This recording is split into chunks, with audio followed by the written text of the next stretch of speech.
আমি একজন হিন্দু, তবে আমি মন্দিরে যাই না। এমনকি আমি রাজনীতিতে ধর্ম মেশাই না, আমি কংগ্রেসের রাজনীতি করি। এখানে যারা ডক্টর জাকির নায়েকের লেকচার শুনতে এসেছেন, এখানে আমি একটা কথা বলি, ডক্টর জাকির নায়েক ইসলাম ধর্মের কথা বলেন, তিনি শুধু ইসলাম ধর্মকেই প্রচার করেন। আর এটা দেখে খুব খারাপ লেগেছে যে আমাদের মধ্যে কিছু লোক রাজনীতির মধ্যে ধর্মকে মেশায়। তারা বিভিন্ন আবোল তাবোল প্রশ্ন করে তাকে আটকানোর চেষ্টা করেছেন। আমি তাদেরকে বলি, আপনারা কি বেদ পড়েছেন? আপনারা উপনিষদ পড়েছেন? আপনারা কি কোনো হিন্দু ধর্মগ্রন্থ পড়েছেন? নাকি হিন্দু হলে ক্ষমতায় যাওয়াটা সুবিধাজনক হয়, সেই জন্যই ধর্মের প্রচার করছেন?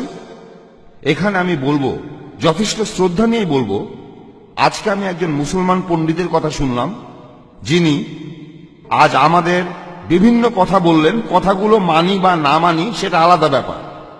তবে আমি আপনাদের বলবো যে হিন্দু ধর্ম পৃথিবীতে কয়েক হাজার বছর ধরে আছে, আর ইসলাম ধর্ম পৃথিবীতে এসেছে 1400 বছর আগে। এই ইসলাম ধর্মটা এসেছে পৃথিবীর মানুষের উপর অন্যান্য ধর্মের অত্যাচার অবিচারগুলো দেখার পরে। তাই ইসলাম ধর্ম অনেক অনেক বেশি সমাজতান্ত্রিক আর মানুষকে বিভিন্ন লক্ষ্য অর্জনের উপায় দেখিয়ে দেয়। আমার মনে আছে 1978 সালে আমি ইলেকশনে দাঁড়িয়েছিলাম এই ভিভান্ডি থেকে। আমার এক বন্ধু ছিল ইসাক নাদভি, তিনি আমাকে দিয়েছিলেন কোরআনের একটা অনুবাদ ইংরেজিতে। ইলেকশন করার আগে আমি সেই বইটা পড়েছিলাম। এছাড়াও আমি আরেকটা কথা বলি, ইন্ডিয়ার স্বাধীনতা যুদ্ধে মুসলমানদের অবদানের উপর আমি একটা বই পড়েছিলাম।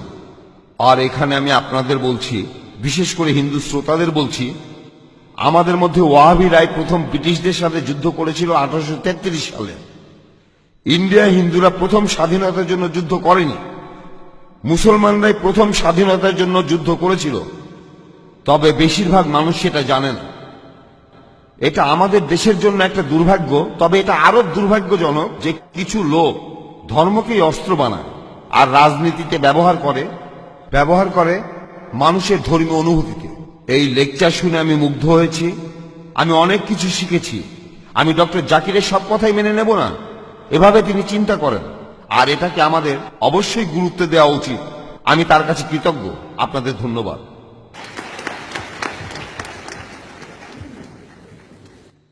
এখন আমি অনুরোধ করব শ্রদ্ধেয় অ্যাডভোকেট কে.আর. হিঙ্গুরানীকে আমাদের উদ্দেশ্যে কিছু বলার জন্য। ডক্টর নায়েক, অ্যাডভোকেট হেগডে, উপস্থিত বন্ধুরা, আজকের এই অনুষ্ঠানে সভাপতিত্ব করতে পেরে আমি আসলেই গর্বিত। যদিও এখানে আমার কোনো কাজ ছিল না, কিন্তু তারপরও আমি আসলেই এখানে থাকতে পেরে গর্বিত। আর আমি মুগ্ধ হয়েছি আজ ডাক্তার জাকির নায়েকের লেকচার শুনে। আমি ধর্মের ব্যাপারে কোন রকম বিশেষজ্ঞ নই, হোক আমার ধর্ম আর ডাক্তার জাকিরের ধর্ম। তবে একটা কথা আমি বলতে পারি, আমি যে দেশে জন্মেছি সেখানে ইসলাম এসেছে,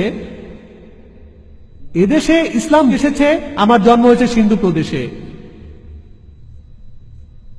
জীবনে প্রথমবারের মতো আমি একজন মুসলিম পণ্ডিতের কথা শুনলাম। আগে অনেক মুসলিম মাওলানার কথা শুনেছি। এখানে ডাক্তার জাকির বিভিন্ন ধর্মগ্রন্থগুলো পড়ে তুলনা করতে পারেন। তিনি শুধুমাত্র একটা দিক থেকেই দেখেন না। সাধারণভাবে আমাদের মধ্যে ভুল ধারণা আছে যে ইসলাম আলাদা একটা ধর্ম, এই ধর্মের অনুসারীরা আলাদা গোত্রের মানুষ, যারা কিছু জিনিস বিশ্বাস করে আর কিছু বিশ্বাস করে না। যখন তিনি বললেন যে আমাদের সাদৃশ্যগুলো দেখতে হবে, প্রথমেই আমাদের দেখতে হবে বিভিন্ন ধর্মের সাদৃশ্যগুলো, আর তারপর দেখলাম যে আমাদের মতো উনি অনেক বিষয় একমত না। আমার ধারণা, আমার এই জীবনে এত সুন্দর কথা আমি আর শুনিনি। এর আগে ডাক্তার রাধাকৃষ্ণের লেকচার শুনেছিলাম, তিনিও একইভাবে লেকচার দিতেন। এরপর প্রায় 50 বছর পর আজ ডাক্তার জাকিরকে বলতে শুনলাম যে আমাদের মধ্যে সাদৃশ্য আছে। আর আসলে আমাদের মধ্যে সাদৃশ্য আছে, কারণ ডাক্তার জাকির তার লেকচারে বলেছিলেন তাকওয়া, এটা একটা আরবি শব্দ, আমার ধারণা উচ্চারণটা ঠিক আছে। আর তিনি বললেন এটা হলো ঈশ্বরকে মানা। আর আমার তখনই মনে পড়লো আমার ধর্ম শিবাইজমের কথা, কাশ্মীরি শিবাইজম। এখানে বলা হয়েছে যে ঈশ্বরকে মেনে চলা আমাদের জীবনের একটা মূল ভিত্তি। যে সবকিছুর উৎপত্তি তার থেকেই, তিনি কখনো জন্মাননি, তাকে সৃষ্টি করা হয়নি, তিনি কোনো নারীর গর্ভে জন্মগ্রহণ করেননি, তিনি আদি থেকেই আছেন, স্বয়ম্ভু, তিনি এই বিশ্বে বিরাজ করছেন সেই আদিকাল থেকে। যখন সময় বলে কিছুই ছিল না তখনও শিব ছিলেন। যখন ডাক্তার জাকির ঈশ্বরকে মানার কথা বললেন, আমার এই কথাটাই মনে পড়লো, হিন্দুজম এরকমেরই। হিন্দু ধর্ম শুধু বেদান্ত দিয়েই সীমাবদ্ধ নয়, আর এই 4টি বেদ পড়ে বুঝতে পারা খুবই কঠিন। অবশ্য ডাক্তার জাকির সেগুলো পড়েছেন, আমি তার এই পাণ্ডিত্যকে যথাযোগ্য শ্রদ্ধা জানাচ্ছি, আর আমার ধারণা উনি ঠিকই বলছেন। আর আমিও তার সাথে একমত, হিন্দু শব্দটা একটা ভৌগোলিক বিশেষত্ব রয়েছে। আর আমি এই জন্য গর্বিত যে এই হিন্দু শব্দটার উৎপত্তি হয়েছে সিন্ধু থেকে। যখন বিদেশি দেশে এসেছিল তারা তখন সিন্ধু নদী পাড়ি দিয়ে আসতো। যেমন ধরেন সিকান্দার, তিনি বলেছিলেন যে সিন্ধু নদ এটা হলো তখন তাকে এটা বলা হয়েছিল যে এই নদীটার নাম হলো সিন্ধু। আর তিনি ছিলেন ইরানি অর্থাৎ ইউনানি, তিনি সিন্ধু শব্দটা বলতে পারতেন না, বলতেন হিন্দু। সপ্ত সিন্ধু এভাবে হয়ে গেল হপ্তা হিন্দু, 7টা নদী। তাই আমি গর্ব করি যে হিন্দু শব্দটা এসেছে আমার প্রদেশের সিন্ধু নদ থেকে। আর ইন্ডিয়া আমাদের এখন একত্রিত হওয়া উচিত, কারণ আমাদের অনেকের মধ্যে অনেক রকম ভুল ধারণা রয়েছে যে মুসলমানরা সন্ত্রাসী। একজন এমন প্রশ্ন করলেন, আমার ধারণা এই অভিযোগটা আসলেই ঠিক নয় যে মুসলমানরা সন্ত্রাসী, এটা মোটেই ঠিক নয়। এইসব আজে বাজে কথায় আমাদের কান দেওয়া উচিত না। আর এইসব কারণে আমরা আজ এদেশের সবাই নিরাপত্তাহীনতায় ভুগছি। আপনি এটা বলতে পারেন না যে একজন মুসলিম শুধু মুসলমান হওয়ার কারণে একজন সন্ত্রাসী, সে একজন মৌলবাদী। যদি সেই মুসলিম ডাক্তার জাকিরের মতো মৌলবাদী হন, আমি তাকে আমন্ত্রণ জানাবো, আমার নিজের বাড়িতে তাকে আমন্ত্রণ জানাবো।